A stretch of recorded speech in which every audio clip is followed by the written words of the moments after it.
الحمد لله رب العالمين والصلاة والسلام على سيدنا محمد وعلى آله وصحبه أجمعين أما بعد فقد قال الله تعالى في كلامه العزيز أعوذ بالله من الشيطان الرجيم بسم الله الرحمن الرحيم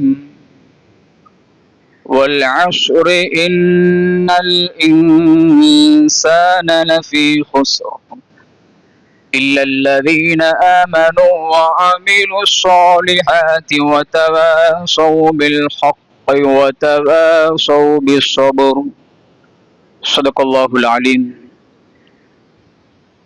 وقال نبينا محمد صلى الله عليه وسلم اقرأوا القرآن فإنه يأتي يوم القيامة شفيعا لأصحابه صدق رسول الله صلى الله عليه وسلم. சர்வ புகழும் புகழ்ச்சியும் ஏக வல்லோனாய அல்லாஹுவுக்கே உரித்தாவதாக. அல்ஹம்துலில்லாஹ். சலாத் என்னும் கருணையும் சலாம் என்னும் ஈடேற்றமும் எம்முயிரிலும் மேலான கண்மணி நாயகம் ஸல்லல்லாஹு அலைஹி வஸல்லம் அன்னார்கள் மீதிலும், அன்னாரின் அடிச்சோறுகளை பின்பற்றி வாழ்ந்த உத்தம சஹாபாக்கள், தாபிஈங்கள், தபோ தாபிஈங்கள், வலிமார்கள், ஷுஹதாக்கள், நாதாக்கள், இறுதி நாள் வரையிலும் நபிகள் நாயகம் ஸல்லல்லாஹு அலைஹி வஸல்லம் அன்னாரின் வாழ்க்கை வழிமுறைகளை அணுவும் தவறாது பின்பற்றி வாழப்போகின்ற முத்தகீனான முஃமினான ஆண் பெண் அனைவர்கள் மீதும் இறைவனின் சாந்தியும் சமாதானமும் என்றென்றும் உரித்தவதாக. எல்லாம் வல்ல அல்லாஹுவின் பேரருளும் நபிகள் நாயகம் ஸல்லல்லாஹு அலைஹி வஸல்லம் அன்னாரின் ஷஃபாஅத்தும் அன்னாரின் மேலான மததும் பரக்கத்தும் நம் அத்தனை பேர் மீதும் நிலவுமாக. ஆமீன்.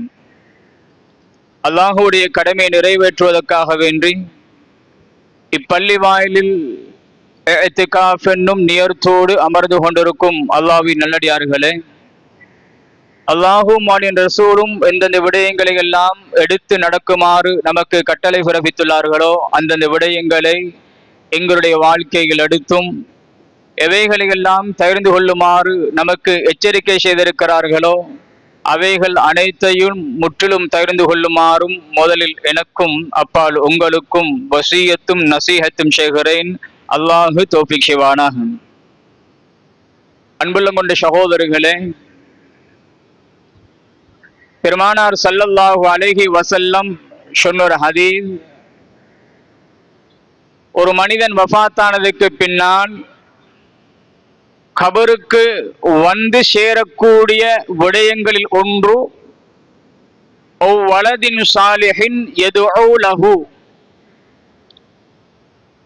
நீங்க சாலிஹான குழந்தைய பெற்று எடுத்ததற்கு பின்னால், உங்களுடைய மௌத்துக்கு பின்னால் அந்த பிள்ளைகள் கேட்கக்கூடிய துஆ, அந்த பிள்ளைகள் செய்யக்கூடிய அமல் இபாதத்துடைய நன்மை உங்களோட கபருக்கு வந்து சேருவதாக இருந்தால் அது ஒரு பெரிய பாக்கியம். அருமையான ஸ்ரீதேவிகளே, சகோதரர்களே, இன்றைக்கு அதிகமான பெற்றோர்கள் சந்தோஷம் அடைவார்கள் என்ன தெரியுமா? வயதை தாண்டியதுக்கு பின்னால் சொல்வார்கள், அல்ஹம்துலில்லாஹ், எனக்கு எந்த விதமான கவலையும் கிடையாது, எனக்கு சொத்து இருக்கின்றது, பணம் இருக்கின்றது, ஏண்ட வஃபாத்துக்கு பின்னால் ஏண்ட ஒவ்வொரு குழந்தைகளும், ஆண் பெண் ஒவ்வொரு பிள்ளைகளும் சந்தோஷமாக வாழ்வார்கள் என்பதை அறிந்த ஒவ்வொரு பெற்றோர்களும் மக்களிடத்தில், குடும்பத்தாரிடத்தில், நண்பர்களிடத்தில் சந்தோஷமாக சொல்வார்கள். உண்மையில சந்தோஷம்தான். என்ன, A to Z வரையில இலங்கையில எந்தெந்த வங்கிகள் இருக்கின்றதோ எல்லா வங்கிகளிலும் ஒவ்வொரு பிள்ளைக்கு பணத்தை சேமித்து வைத்திருப்பாங்க. அத சந்தோஷமாக சொல்லுவாங்க. உண்மையான சந்தோஷம் எது தெரியுமா? நான் கபர்ல இருக்கின்ற பொழுது ஏண்ட குழந்தை செய்யக்கூடிய அமல் இபாதத்துடைய நன்மை, ஏண்ட சாலிஹான பிள்ளை எனக்கு கேட்கக்கூடிய துஆ கியாமத்து நாள் வரும் வரையில ஏண்ட கபருக்கு இன்கமாக வரும்.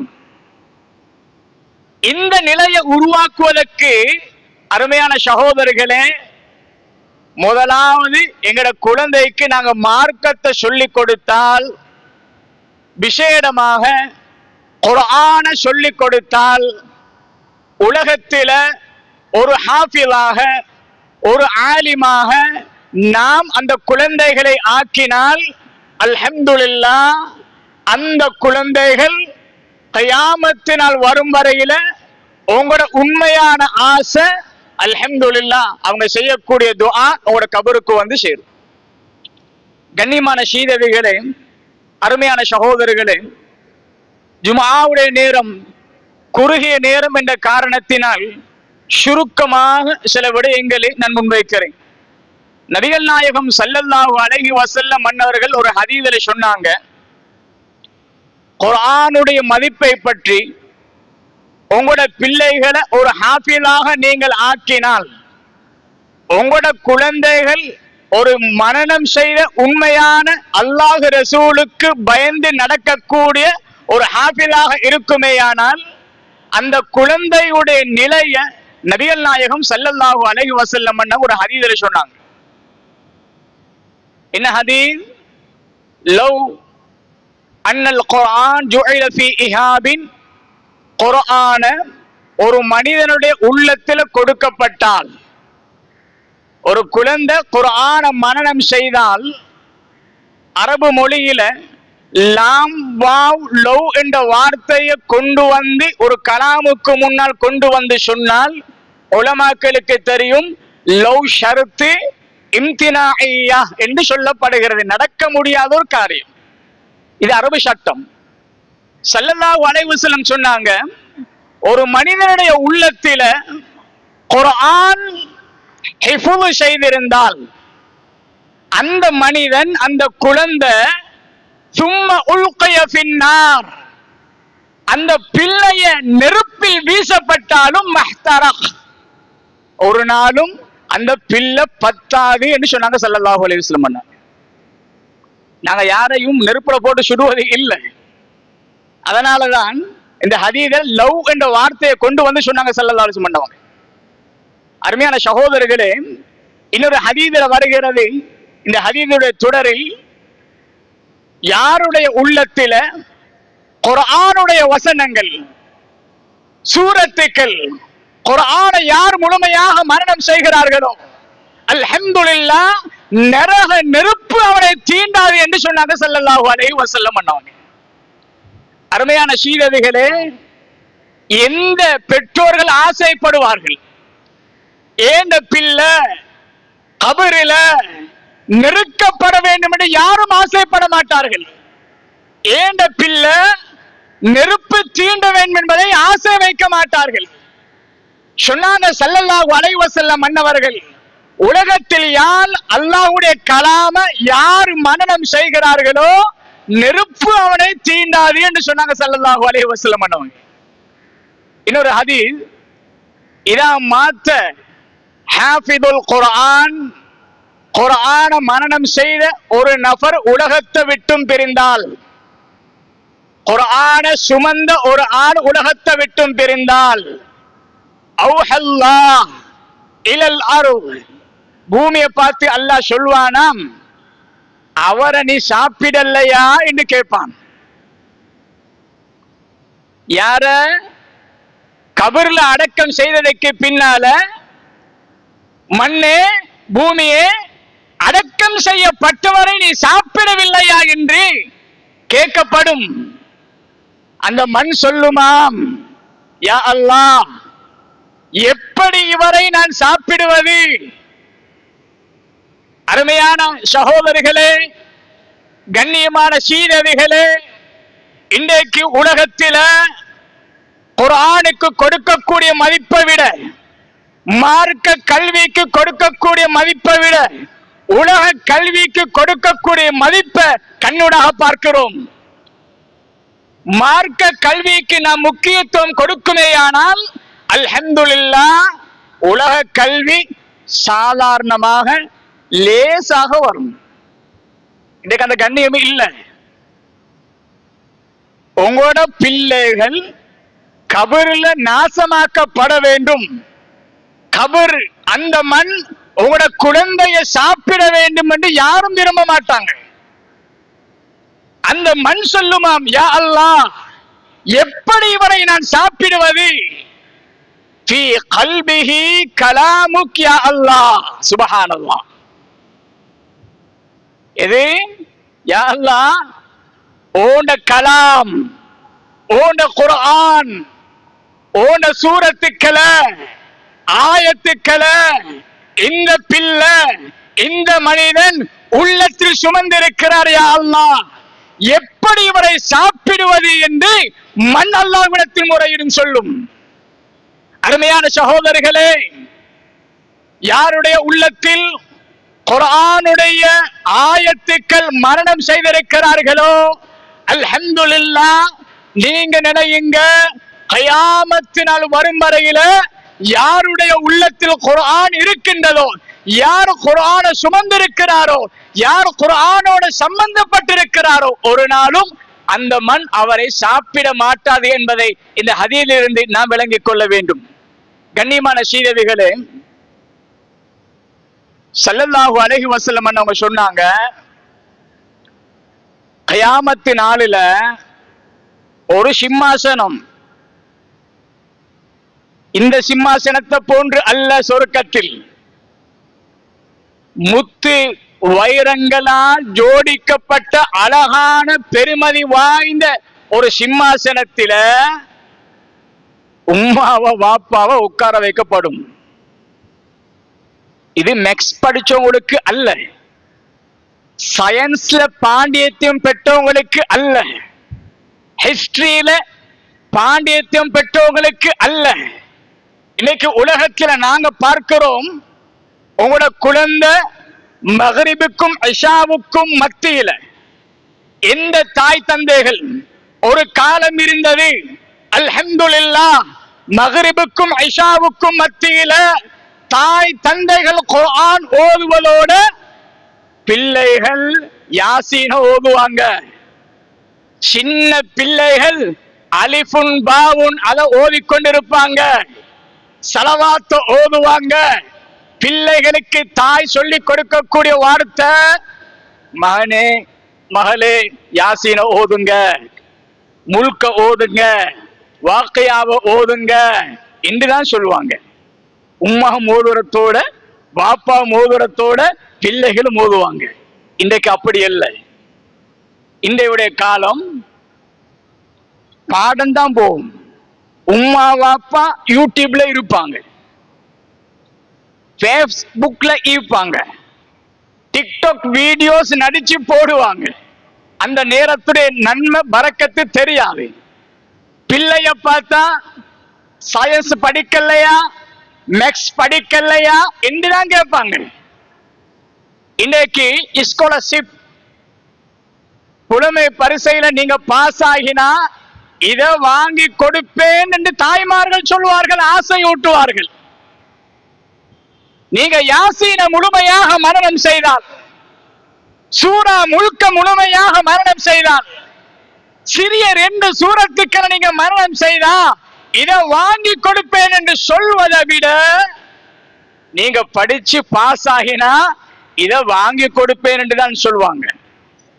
குர்ஆனுடைய கண்ணியம் இல்ல, முக்கியத்துவம் கொடுக்க மாட்டாங்க.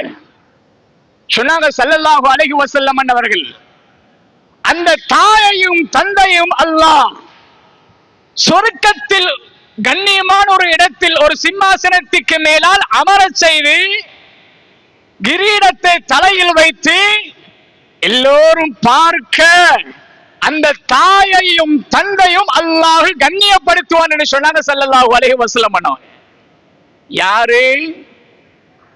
யாரு உலகத்தில மார்க்க கல்வியை சொல்லிக் கொடுத்து குர்ஆனை யாரு மரணம் செய்தார்களோ, குர்ஆனை யாரு கல்வில சுமந்தாங்களோ, அந்த நிலையில உருவாக்கிய தாய் தந்தைகளை அல்லாஹ் மறுமையில சொருக்கத்துல அல்லாஹ் கண்ணியப்படுத்துவான் என்று சொன்னாங்க நபிகள் நாயகம் ஸல்லல்லாஹு அலைஹி வஸல்லம் அவர்கள். கண்ணியமான சீதவிகளே, உஹது யுத்தம் நடந்து முடிந்ததற்கு பின்னால ஷஹீதுகளை அங்க அடக்கம் செய்யப்படுகிறது. இக்கட்டான ஒரு நிலை. நீண்ட செய்தி சுருக்கமாக சொல்கிறேன். இவர்களை சில ஷஹீதுகள் ஒரு கபருல 2 பேரை வச்சாங்க. அந்த காலத்துல கபரு தோண்டுகின்ற பொழுது லஹத் பிள்ளை குழி என்ற ஒரு கபரு இருக்கின்றது. இப்ப ஒரு ஷஹீது 2 ஷஹீத் 2 பேர் 3 பேர் ஒரு கபர்ல வைக்கக்கூடிய ஒரு நிலையில இருக்கின்ற பொழுது லஹதில் பிள்ளை குழியில் யாரை வைப்பது என்று சஹாபாக்கள் பேசிக் கொண்டிருக்கிறாங்க. ஸல்லல்லாஹு அலைஹி வஸல்லம் மன்னாரிடத்தில் சஹாபாக்கள் கேட்டார்கள், நாயகமே யா ரசூலல்லாஹ் ஸல்லல்லாஹு அலைஹி வஸல்லம், இந்த கபரில 2 ஜனாசாக்களை வைக்கக்கூடிய நிலையில் இருக்கிறோம் நாயகமே, இந்த பிள்ளை குழியில் யாரை வைப்பது என்று கேட்கப்பட்ட பொழுது ஸல்லல்லாஹு அலைஹி வஸல்லம் அவங்க யாரை சொன்னாங்க தெரியுமா? யாரை முற்படுத்தினாங்க?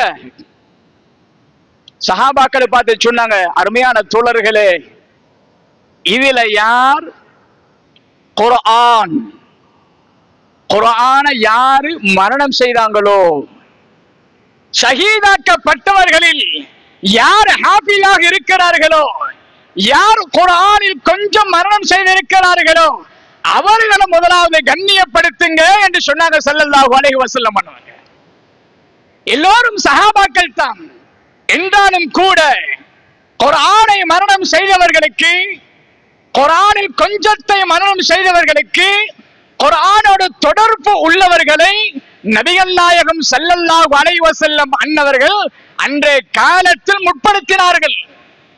இன்றைய காலத்தில் திருமணம் பேசுவதாக இருந்தால் ஹாஃபிஸா ஆலிமா அத எங்கட மகளுக்கு சரி வராது, எடுப்படாங்க. ஹாஃபிஸா ஆலிமா எங்கட மகளுக்கு அது சரி வராது. நல்ல படிச்ச ஒரு ஆள் இல்லையா? அருமையான சகோதரர்களே, படிப்பு தேவை, படிக்கணும். அல்ஹம்துலில்லாஹ் இந்த கண்ணியமான இந்த ஊரில் A to Z வரையில உலக கல்வியில என்னென்ன பட்டங்கள் இருக்கின்றதோ பட்டம் பெற்றவர்களாக நீங்கள் ஆக வேண்டும் யா அல்லாஹ் ஆக்குவாயாக. அதை குறையாக சொல்லவில்லை. முதலாவது மார்க்கத்துக்கு நாங்கள் கண்ணியம் கொடுக்க வேண்டும். உலக கல்விக்கு கண்ணியம் கொடுப்பதை போன்று மார்க்க கல்வியைக்கும் நாங்கள் கண்ணியம் கொடுக்க வேண்டும். அருமையான சகோதரர்களே, ஒரு காலத்தில் குர்ஆனை மரணம் செய்தவர்களை, குர்ஆனோடு தொடர்பு உள்ளவர்களை சஹாபாக்கள் கண்ணியப்படுத்தினாங்க, முற்படுத்தினாங்க. நபிகள் நாயகம் ஸல்லல்லாஹு அலைஹி வஸல்லம் அன்னவங்க முற்படுத்தினாங்க. இன்றைய காலத்தில ஹாஃபிதுமார்கள், ஆலிம்கள், குர்ஆனோடு தொடர்பா இருக்கக்கூடியவங்களுக்கு முழுமையாக அந்த இடம் கண்ணியம் கிடையாது. இதுதான் உலகம், எல்லாம் துனியா.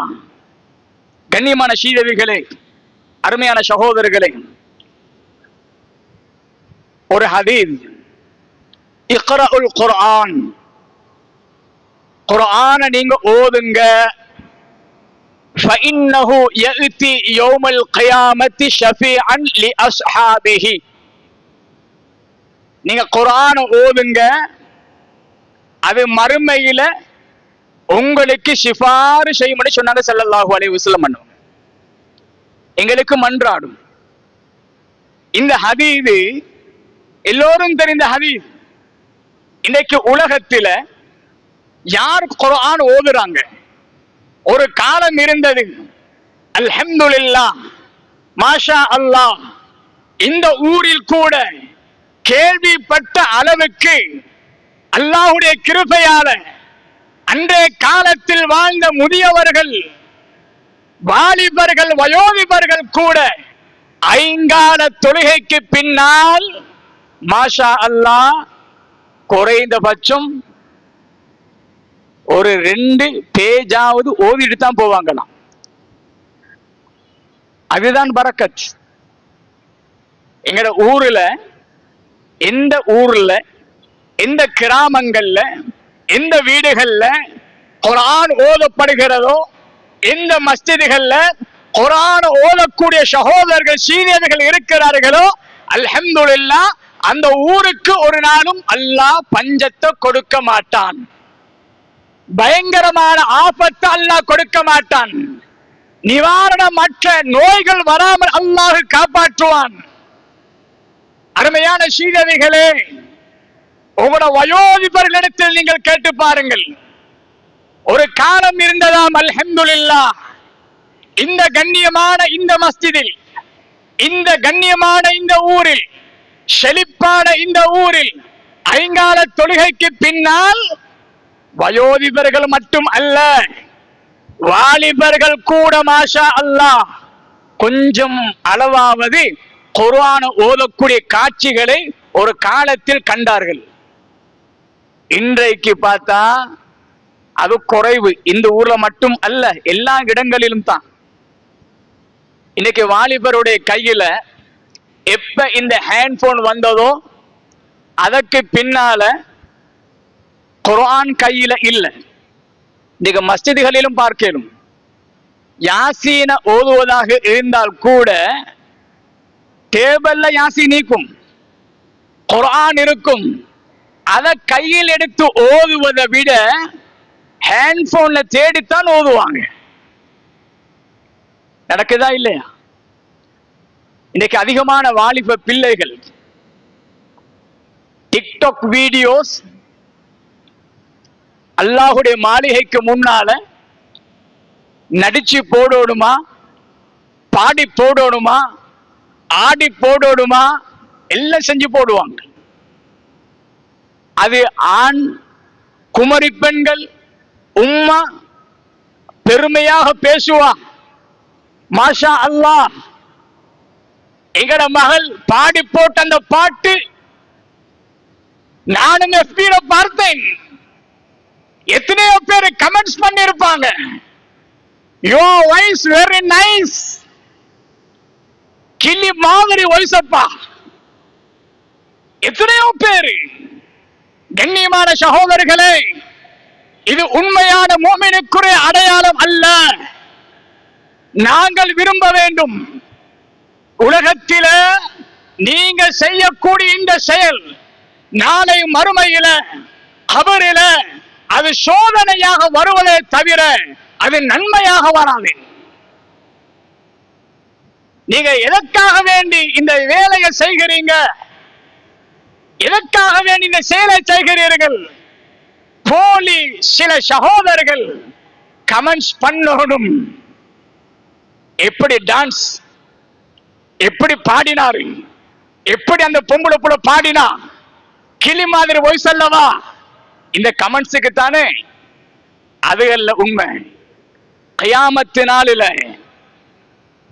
எங்கட நன்மை தீமை போதாத நிலையில இருக்கின்ற பொழுது எங்களுக்கு வீசா சொர்க்கமா நரகமா?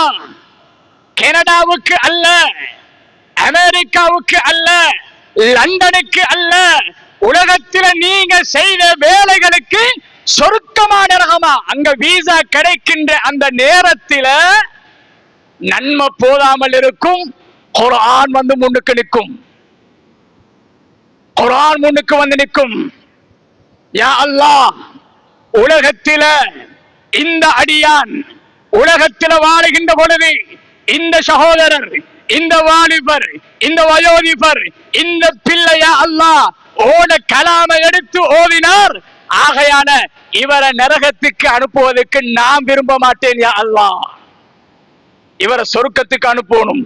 அல்லாஹ்வுடைய குர்ஆன் சண்டை பிடிக்கும், பேசும். நீங்க டிக்டாக் வீடியோஸ் போட்டா மனுஷன் கமெண்ட் பண்ணிட்டு கூட நரகத்துக்கு அனுப்பிடுவாங்க.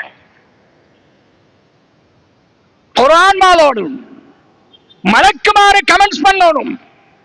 யா அல்லாஹ், இந்த அடியான் இந்த இடத்துல இத்தனை வருஷம் ஓட கலாம பல தடவைகளோடு இருக்கிறார்கள். யா அல்லாஹ், ஆகையான இவரை சொர்க்கவாதியாக ஆக்குவாயாக என்று மலக்குமார்கள் கமெண்ட்ஸ் பண்ணணும். கண்ணியமான சீரவிகளே, அருமையான சகோதரர்களே, குர்ஆன் மன்றாடுவதை போன்று ஸல்லல்லாஹு அலைஹி வஸல்லம் அண்ணாங்க சொன்னாங்க, யஜீஉ ஸாஹிபுல் குர்ஆன், குர்ஆன் எங்களுக்கு நண்பராக தோழராக வருமாம். வந்து ஃபயகூல், அல்லாஹ்விடத்தில் குர்ஆன் சொல்லும், யா ரப் ஹல்லிஹி, இறைவா இவரை விட்டு விடு யா அல்லாஹ், இவரை கண்ணியப்படுத்து யா அல்லாஹ் என்று சொன்னதுக்கு பின்னால ஃபயுல்பிசு தாஜுல் கராமா, சங்கையான ஒரு கிரீடம் அவருக்கு அணிவிக்கப்படும். சுபஹானல்லாஹ். யார்? குர்ஆன் ஓதினவங்க, குர்ஆன் மரணம் செய்தவங்க, குர்ஆன் தொடர்பா இருக்கக்கூடியவங்க. கண்ணியமான சகோதரர்களே, திரும்ப குர்ஆன் சொல்லுமாம், இவருக்கு கிரீடம் மட்டும் போதா, யா அல்லாஹ் இன்னும் அதிகமாக்கி கொடு. ஃபயுல்பிசு ஹுல்லத்துல் கராமா, சங்கை என்னும் ஆபரணங்களை அல்லாஹ் அணிவித்து கண்ணியப்படுத்துவான் என்று சொன்னாங்க ஸல்லல்லாஹு அலைஹி வஸல்லம் அன்னவங்க. திரும்ப துஆ செய்யும், யா அல்லாஹ் இவரை நீ பொருந்திக் கொள்வாயாக. கண்ணியமான சகோதரர்களே, அருமையான சீதேவிகளே, இப்படி சொல்ல போனா பல விடயங்களை சொல்லிக் கொண்டே போகலாம். சுருக்கமாக சில விடயங்களை சொல்லி நான் முடித்துக் கொள்கிறேன். நபிகள் நாயகம் ஸல்லல்லாஹு அலைஹி வஸல்லம் அன்னவங்க சொன்னாங்க, நாளை மறுமையில அல்லாஹ் 5 விடயங்களை ஒரு மனிதனிடத்துல கேள்வி கேட்கப்படும் என்று சொன்னாங்க ஸல்லல்லாஹு அலைஹி வஸல்லம். குர்ஆனுடைய விடயத்தில் ஒன்று, ஓண்ட வாழ்க்கையில நீ எவ்வளவு குர்ஆன் ஓதிருக்கிறாய். ஓதினவங்க சரியாக பதில் சொல்லுவாங்க. ஓட வாழ்க்கையில நீ எவ்வளவு குர்ஆன் ஓதிருக்கிறாய். ஓதினவங்க சொல்லுவாங்க, யூடியூப்ல இருந்தவங்க அதைத்தான் சொல்லுவாங்க. அவனுக்கு சொல்ல இயலாம், குர்ஆனை கண்டிருக்கவே மாட்டான். இன்னைக்கு வீடு வாசல்ல குர்ஆன் இருக்கும், வருஷ கணக்கு பிடிச்சிருக்க மாட்டாங்க. மஸ்ஜிதுகள்ல குர்ஆன் இருக்கும், தொட்டு கூட பார்த்திருக்க மாட்டாங்க. கண்ணியமான சகோதரர்களே, அடுத்ததாக கேட்கப்படும், குர்ஆன்ல எவ்வளவு நீ மரணம் செய்திருக்கிறாய். அது சொல்லத்துக்கு ஏலா, ஏன்னா கௌரவ பிரச்சனை. இன்னைக்கு ஹாஃபிஸ் ஆக்குவதாக இருந்தால், ஒரு பிள்ளைய ஒரு ஆலிமாக ஆக்குவதாக இருந்தால், அது அவனுக்கு ஒரு இழிவாக இன்றைக்கு மனிதர்கள் கருதுவார்கள். இன்னைக்கு ஹாஃபிஸ் ஆக்குவது என்பது அத மாதிரி சிறப்பு ஒன்று அல்ல. உங்களோட பிள்ளை உங்களை சொர்க்கத்துக்கு எடுத்துன்னு போவாங்க. கண்ணியமான சகோதரர்களே, குர்ஆனுடைய மரணம், எவ்வளவு மரணம் செஞ்சிருக்கிறீங்க. இன்னைக்கு பார்க்கிறோம், உண்மையில கவலை. குர்ஆன் சூரா ஃபாத்திஹா, சூரா ஃபாத்திஹாவை தொழுகையில ஓதுவது கட்டாய கடமை. ஓதல்ல தொழுக கூடாது. இன்னைக்கு எத்தனையோ சகோதரர்கள், விசேடமாக வாலிபர்கள், சூரா ஃபாத்திஹா மனனம் செய்ய தெரியாத வாலிபர்களை கண்ணூடாக பார்க்கிறோம். கேட்டா சொல்லுவாங்க, ஹஜரத்து எங்கட உம்மா வாப்பா சின்ன வயசுல ஓதுங்க மகனே பள்ளிக்கூடம் போங்க என்று சொன்னாங்கத்தான், நான் ஓத போகல, அதனால எனக்கு குர்ஆன் ஓத தெரியா. அவர் பேருக்கு தான் முஸ்லிம், அதனால எனக்கு ஓத தெரியாது என்று சொல்லுவாங்க. ஆனா ஏபிசிடி படிச்சிருக்க மாட்டாரு, அயன்ன ஆயன்ன படிச்சிருக்க மாட்டாரு. அவரை நிறுத்தி ஆங்கிலத்துல 2-3 பாடல்கள் பாடுங்க என்று சொன்னா டான்ஸோட 100 பாடலை பாடுவாரு. டான்ஸோட 100 பாடல்களை பாடுவார். என்னென்ன மொழிகள் உலகத்தில் இருக்கின்றதோ எல்லா மொழிகளிலும் பல பாடல்களை பாடுவார்கள். சூரா ஃபாத்திஹா மரணம் இல்ல, கேவலம் வெக்கம். அதை எப்படி மரணம் செஞ்சீங்க? கேட்டு கேட்டு மரணம் செஞ்சாங்களாம். அருமையான சகோதரர்களே, ஒரு ஆலிமை சந்தித்து, ஒரு ஸ்ரீதேவியை சந்தித்து, ஒரு குர்ஆன் ஓதத் தெரிந்த மனிதனை சந்தித்து, எனக்கு சூரா ஃபாத்திஹா ஓதத் தெரியாது, நான் தக்பீரை கட்டி சூரத்துல் ஃபாத்திஹாவையாவது ஓத வேண்டும் எனக்கு நீங்க ஓதுங்க, நான் மரணம் செய்து கொள்கிறேன் என்று எத்தனை பேர் சொல்றாங்க? கேட்க வைக்கும். மச்சான், அந்த புதுசாக வந்த அந்த பாட்டு அதை கொஞ்சம் பாடி காட்டு பார்ப்போம், கொஞ்சம் மரணம் செஞ்சு கொள்வோம். கண்ணியமான சகோதரர்களே, அருமையான ஸ்ரீதேவிகளே, இன்றைய உலகத்துறை நிலை அப்படித்தான். வாப்பாவும் நானாவும் காலையில போயிட்டு மாலையில சிரமத்தோட கஷ்டத்தோட வருவாங்க.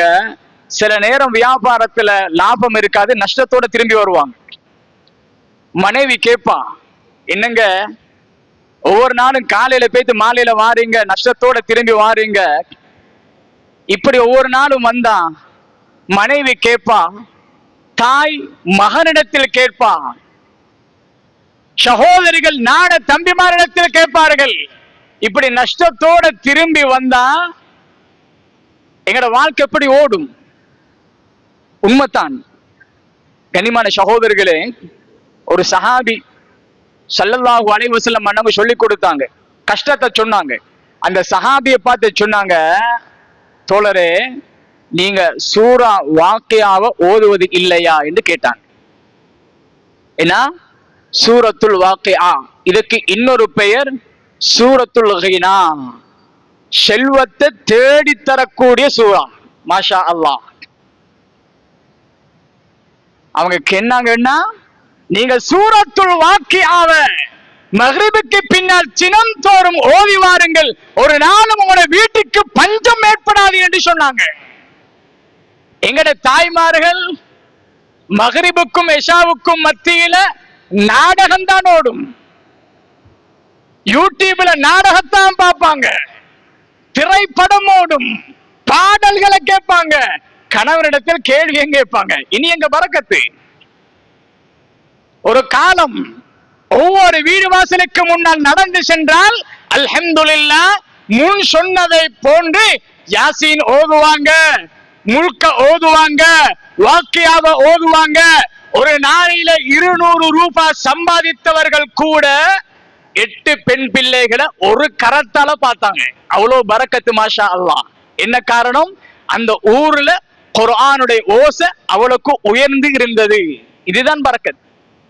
நாங்க நினைக்கணும் பரக்கத்தா 2 மாடி வீடு இருக்கணும், ஒரு வாகனம் இருக்கணும், லேப்டாப்புக்கு முன்னால உட்கார்ந்து சின்ன பட்டனை அமர்த்தினா கோடான கோடி இன்கம் வரணும். இதுதான் பரக்கத்து என்று நான் நினைக்கிறோம். உண்மை பரக்கத்து தான். உண்மையான பரக்கத்து என்ன தெரியுமா?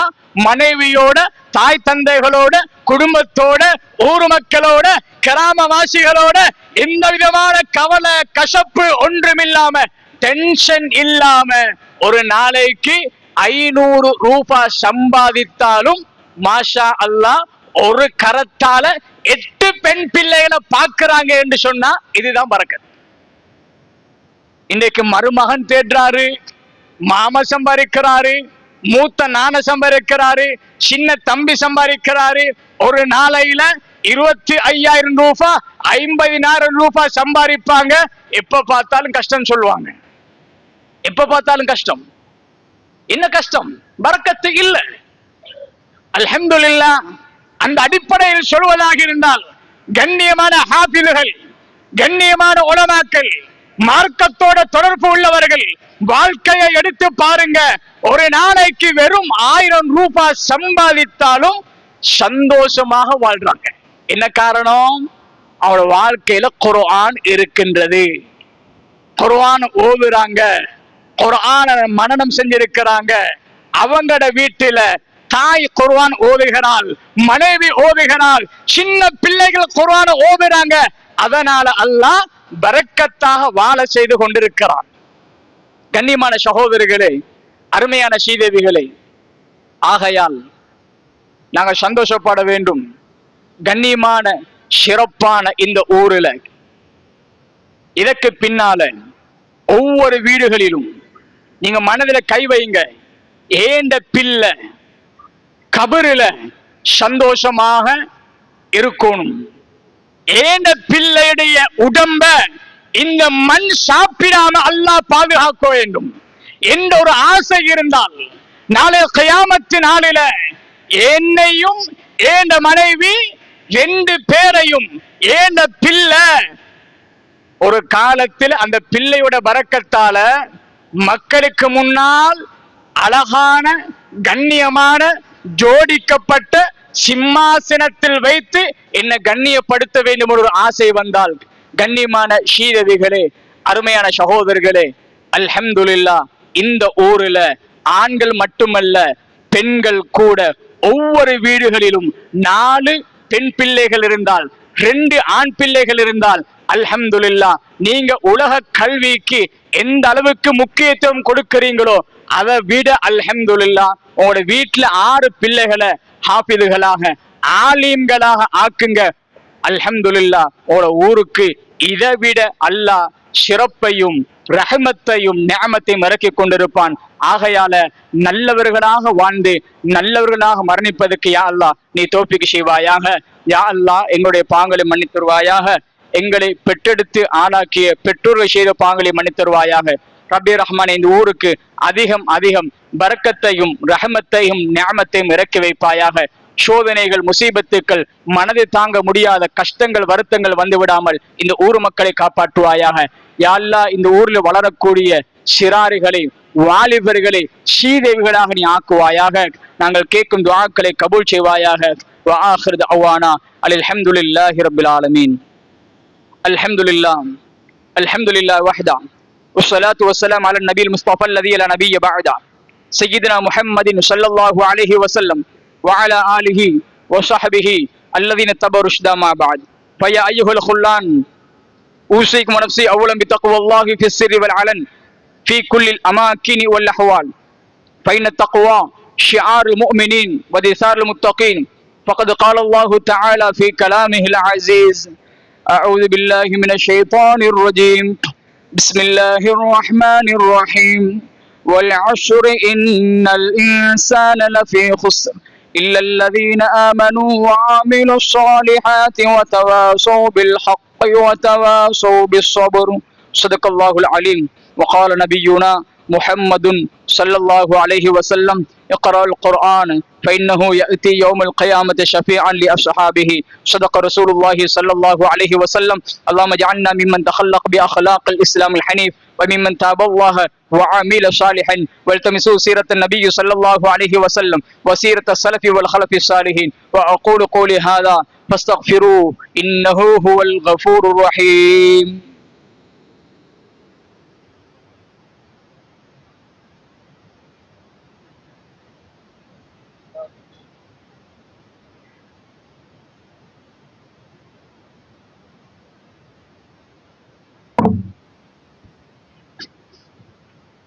الحمد لله حمدا يوافي نعمه ويكافئ مزيده واشكره شكرا يساوي آلاءه العديدة. أشهد أن لا إله إلا الله وحده لا شريك له شهادة سالمة من الشرك والنفاق. وأشهد أن سيدنا محمدا عبده ورسوله سيد الكونين وثقلين وإمام الخافقين والحرمين الذي ظهر على يده آيات الجديدين. صلى الله وسلم على سيدنا محمد وآله ما خطب الخطيب وما تألى اللبيب وما حب حبيبا حبيب. أما بعد فأوصيكم بتقوى الله، فمن اتقى فقد أخذ خير الزاد ومن أبى فقد هلك. وبعد واعلموا أن الله أمركم بأمر عظيم وقال جل جلاله في كتابه الكريم: إن الله وملائكته يصلون على النبي يا أيها الذين آمنوا صلوا عليه وسلموا تسليما. فأجيبوا الله وعظموه تعظيما فإنه كان بكم رؤوفا رحيما. اللهم صل وسلم على سيدنا محمد إمام الأئمة. اللهم صل وسلم على سيدنا محمد هادي الأمة وعلى آله وأصحابه وجميع من أمه. اللهم ارض ساداتنا أبي بكر الصديق رضي الله عنه وسيدنا عمر الفاروق رضي الله عنه وسيدنا عثمان ذي النورين الزكي رضي الله عنه وسيدنا علي المرتضى الوفي رضي الله عنه وعن الستة الباقين وسيدة الفاطمة البتول رضي الله تعالى عنها وسيدنا الحسن وسيدنا حسين رضي الله تعالى عنهما وسيدنا حمزة وسيدنا عباس رضي الله تعالى عنهما وعن أمهات المؤمنين المهاجرين والأنصار رضي الله عنهم وارض عنا معهم يا أرحم الراحمين. اللهم اغفر للمؤمنين والمؤمنات والمسلمين والمسلمات اللهم اغفر للمؤمنين والمؤمنات والمسلمين والمسلمات الأحياء منهم والأموات إنك قريب مجيب الدعوات اللهم أعز الإسلام والمسلمين وأذل الشرك والكفرة واليهود والنصارى والمشركين ودمر أعداء الدين فانصرنا على القوم الكافرين اللهم أجرنا من النار اللهم أجرنا من النار اللهم أجرنا من النار فإنها بئس الدار وأدخلنا الجنة فإنها نعم القرار ربنا اغفر لنا ولإخواننا الذين سبقونا بالإيمان ولا تجعل في قلوبنا غلا للذين آمنوا ربنا إنك رؤوف رحيم إن الله يأمر بالعدل والإحسان وإيتاء ذي القربى وينهى عن الفحشاء والمنكر البغي يعظكم لعلكم تذكرون اذكروا الله العظيم الجليل الجبار يذكركم واشكروه يزدكم ويهديكم ولذكر الله أكبر والله يعلم ما تصنعون